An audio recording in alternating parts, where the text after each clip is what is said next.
L'importance d'être l'architecte et le pompier en même temps. Qu'est-ce que ça veut dire? Ça, c'est une notion que j'ai partagé ça dans mon livre 30 en 30 et j'y ai pensé il y a quelques années déjà.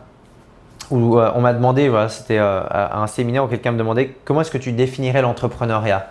Et je disais que c'est comme être un architecte. Donc, il faut être un bon architecte et un bon pompier. Qu'est-ce que ça veut dire?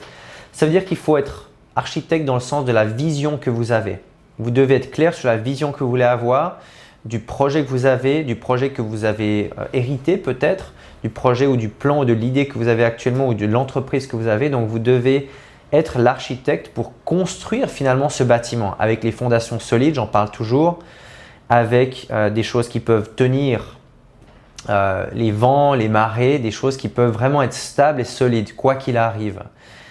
Et avec cette vision à long terme et être l'architecte finalement de la cathédrale ou du bâtiment ou de ce que vous voulez construire, il faut être capable d'être un bon pompier. Parce que chaque jour, vous allez vous réveiller avec des problèmes, vous allez vous réveiller avec des urgences que vous devez traiter, vous allez vous réveiller et puis il va y avoir un de vos collaborateurs clés qui décide de quitter. Ouais, qu'est-ce que vous faites? Est-ce que vous êtes capable de gérer cette urgence-là en même temps du temps que vous allouez à la construction du bâtiment finalement de votre entreprise? Est-ce que vous serez capable de shifter entre la vision à long terme et ce que vous construisez et puis le fait de résoudre ces problèmes urgents?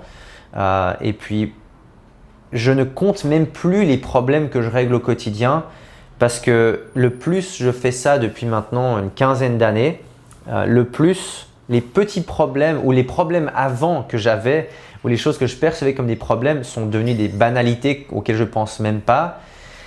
Et c'est un peu comme dans les jeux vidéo, le meilleur vous devenez, le meilleur le personnage devient, le plus vous pouvez supporter les différents niveaux et les différents boss et les monstres que vous affrontez parce que vous êtes devenu meilleur aussi.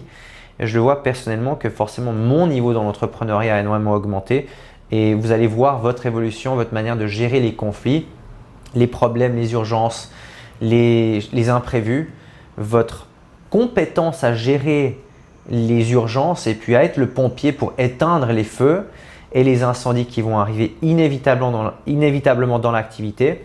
Vous devez être bon avec une vision claire à long terme et vous devez aussi être capable de résoudre les urgences, les imperfections de l'activité, les plaintes, les problèmes que vous allez avoir, les problèmes internes que vous allez avoir, les problèmes avec les réseaux sociaux que vous allez avoir, avec vos campagnes de pub, avec vos campagnes de marketing, avec votre livraison de produits, avec vos fournisseurs, toutes ces différentes problématiques et vous allez devoir le faire chaque jour. Donc, si vous prenez 6 mois de congé et vous espérez revenir à une activité qui tourne, ça va être très difficile. C'est peut-être pas pour vous.